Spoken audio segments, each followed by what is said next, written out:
Bien, vamos con la tercera parte de nuestra quinta clase de la unidad 1. Bien, estábamos hablando acerca de estos caballeritos, de los trovadores y de los juglares. Caballeritos, una forma de decir. Caballeros eran seguramente los trovadores porque eran nobles, los juglares ya no. Les contaba, bueno, que los juglares eran artistas callejeros, ¿sí? Eran nómades, vivían como nómades, actuaban en la plaza pública y sus actuaciones eran las que les reportaban el dinero para mantenerse, ¿sí? Les contaba que sus espectáculos contenían además destrezas físicas, chistes, hacer reír al público y muchas veces llevaban también noticias de pueblo en pueblo. Y transmitían relatos siempre en verso. Recuerden que todavía no se compone literatura en prosa porque las estructuras gramaticales no están suficientemente desarrolladas como para que esto pueda suceder. Improvisaban bastante, pues esto es una característica de la poesía oral, el uso de fórmulas repetitivas, bueno, todo lo que hace a la improvisación. Eh, el estilo de las composiciones que esta gente, que los juglares transmitían, llevaban de pueblo en pueblo, era el estilo de la poesía folclórica y popular, ¿sí? Era lo que gustaba al pueblo, no era literatura eh, culta en general, sino que era de corte más bien popular. Gracias a ellos, se conservó la literatura, la poesía medieval, sobre todo la poesía épica. ¿Qué es la poesía épica? Es poesía narrativa y a veces son narraciones muy extensas, ¿sí? Entre ellas esta, y aquí llegamos a un punto que es bastante importante, la imagen de los juglares en la plaza pública tocando un instrumento y la gente escuchándolos, llegamos a lo que es un punto muy importante, tanto en la producción poética en castellano romance, como también en lo que se refiere a la escritura del castellano romance. Esto que estamos viendo aquí en pantalla es el Cantar de Mio Cid, es un manuscrito del Cantar de Mio Cid. Mio Cid es la obra extensa en verso castellano más antiguo que conservamos. Es la primera obra, diríamos, en lengua romance que surge y que se conserva hasta nuestros días. Eh, es de autor anónimo, aunque se cree que el poeta que la compuso era un poeta culto, probablemente un trovador o algún cortesano que conocía las estructuras literarias, pero saben que esto es poesía narrativa. ¿Sí? Si bien cuenta una historia, la historia de un héroe que es Rodrigo Díaz, el Cid Campeador, sin embargo está escrito en prosa, escrito, y vamos a hacer una salvedad. Nosotros hemos recibido un manuscrito que data del siglo XIII, ¿sí? De 1207. Sin embargo, sabemos que eso es copia de un manuscrito anterior, pero a su vez esa puesta por escrito se apoya en un poema de tradición oral, ¿sí? El primer poeta no escribió el Cantar de Mio Cid, sino que lo compuso en forma oral y se transmitió oralmente a través de los juglares durante un buen tiempo, hasta que alguien lo puso por escrito.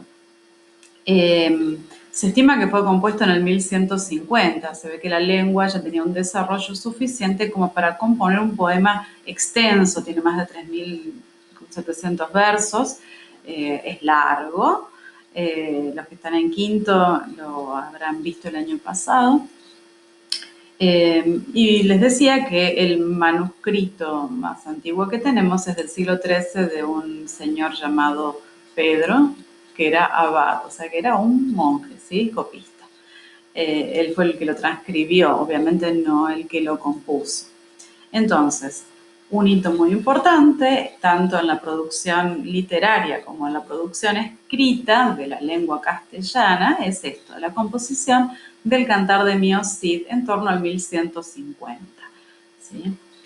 Eh, y hemos hablado hasta acá más que nada de poesía en lengua romance. ¿Qué pasa con la prosa? Bueno, dijimos que las estructuras gramaticales no estaban dadas, no estaban suficientemente desarrolladas. En el siglo XIII surgen las primeras universidades en los reinos de Navarra, León. Vamos a ver después un videíto respecto a esto.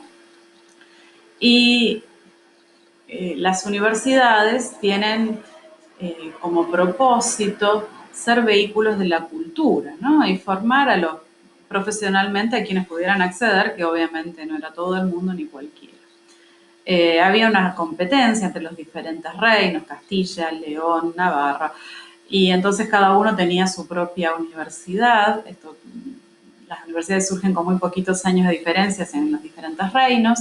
Sin embargo, cuando sube al trono, si no me equivoco, Alfonso, el padre de Alfonso X, trata de unificar y cierra una de las dos universidades, porque estaban muy cerca la una de la otra, y sostiene, si no me equivoco, la de Valladolid. ¿Qué importancia tiene esto? Bueno, resulta que, y ahora sí voy a un personaje muy importante dentro de la historia de la prosa castellana, que es el rey Alfonso X, Alfonso X, porque ustedes saben, los números de los reyes se ponen en números romanos.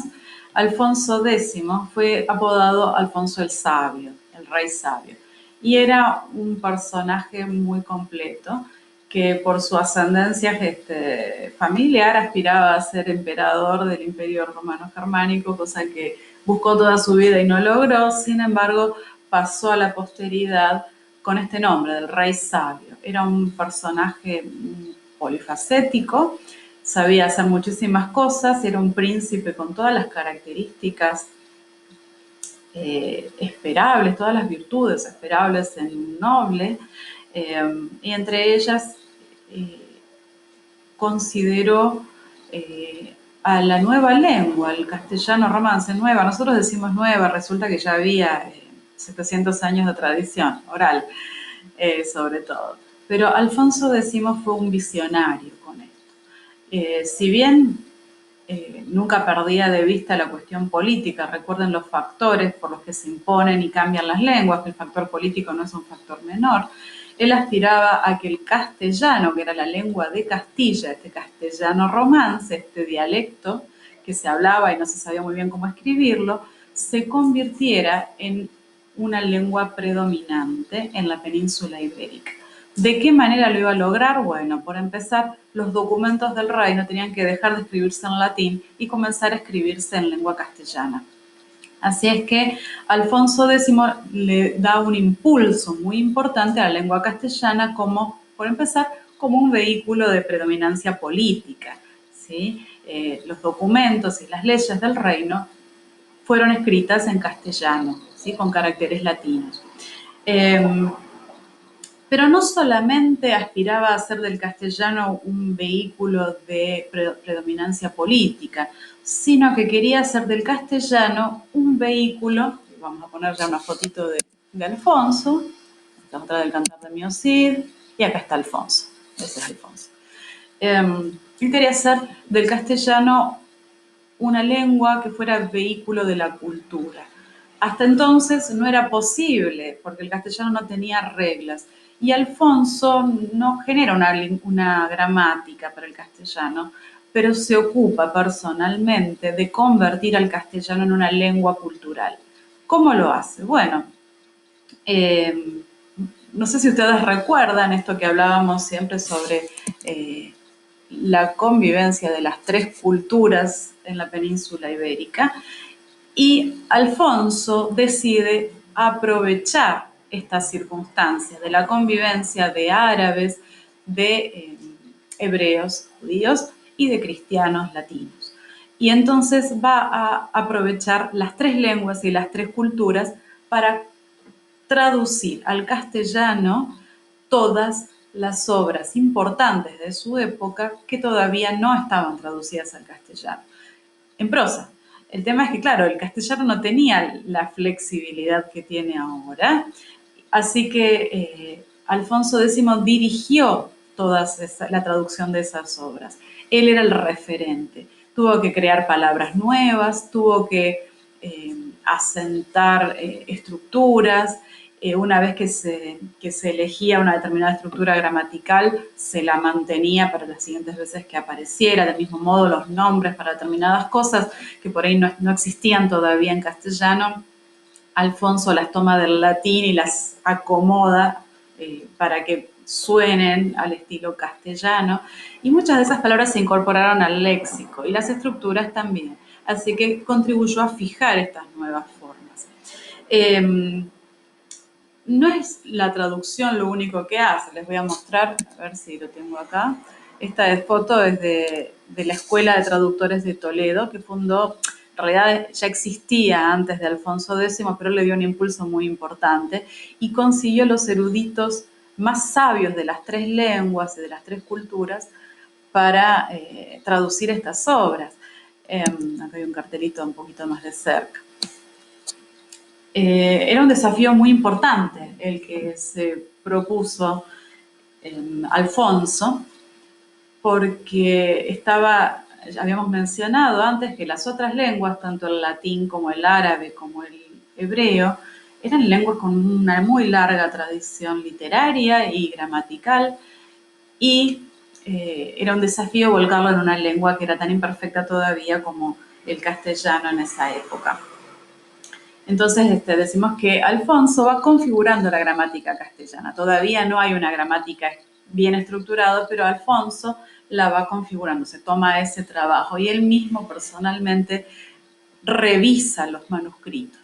Otra de las obras importantes que llevó a cabo Alfonso X fue el de escribir personalmente o mandar a escribir y supervisar varias obras que tenían una intencionalidad sobre todo política, pero también cultural. Manda a escribir la historia de España, en castellano, por supuesto. Manda a escribir una historia universal, arranca por Adán y Eva, bueno, no logra llegar hasta el final, hasta sus días, pero bueno, avanzan bastante en esa obra. Hace escribir obras de jurisprudencia, o sea, obras sobre leyes. Hace escribir también obras sobre la ciencia de su época, sobre piedras, minerales, sobre astronomía, y también se ocupa de algo que consideraba que era importante para las clases altas, sobre todo porque lo que ellos escribían, lo que armaban los volúmenes de la época de Alfonso X eran volúmenes, y los libros eran de muy buena calidad, no solo calidad literaria, sino de muy buena calidad artesanal en cuanto a la caligrafía, la iluminación, recuerdan la iluminación, las miniaturas, los dibujitos, la encuadernación. Era para gente que realmente podía pagarlo. Aparentemente no se ha conservado nada de todo eso, sin embargo hay registro de que esto era así. Les decía que otra de las cosas que uno consideraría, bueno, se ve que tenía mucho tiempo libre, pero lo consideraba como muy importante para los nobles de la época, era la información acerca de juegos y recreaciones. Así es que hizo escribir también un libro sobre juegos. No dejó casi nada sin cubrir este señor Alfonso X. Bien, hasta aquí llegamos con, con nuestra clase de esta semana. Les voy a dejar para que vean, además, les dejo lo que habría que agregar a la línea del tiempo. Les voy a dejar también un archivo con esta información y les voy a pedir que vean y tomen apuntes de un video que les voy a dejar la dirección también, sobre la tarea de Alfonso X el Sabio. Nos despedimos, hasta la próxima, les dejo un besito.